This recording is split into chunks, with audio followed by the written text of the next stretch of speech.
पदार्थ विशुद्ध कि आमे बजार किणुवा क्षीर घी लहुणी लुण मसला पीवा पानी बा फलरस आदि विशुद्ध बोली जानिबा किपरि। बजार किणी आनिथिबा खाद्य बा पानीय पैकेट उपरे केबे विशुद्ध लेखा होइतिबार लक्ष्य करिछ कि। जणे साधारण मनुष्य पई विशुद्धर अर्थ होउची कोनसी अपमिश्रण नथिबा। मात्र जणे वैज्ञानिकଙ୍କ पई एही समस्त जिनिस बा पदार्थ गुड़िक प्रकृत पक्षे विभिन्न पदार्थर मिश्रण अटे एवं विशुद्ध नुहे। उदाहरण स्वरूप क्षीर होउची जल स्नेहसार पुष्टिसार आदिर मिश्रण।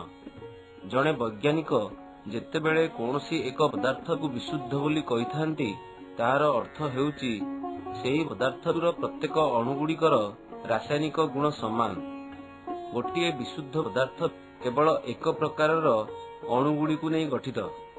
आमे जदि चतुर्पार्श्व को देखिबा तेबे लक्ष्य करिबा जे अधिकांश वस्तु दुई किंबा ततोधिक शुद्ध पदार्थर मिश्रण को नहीं गठित होइथाए, यथा समुद्र जल खनिज पदार्थ माटी इत्यादि।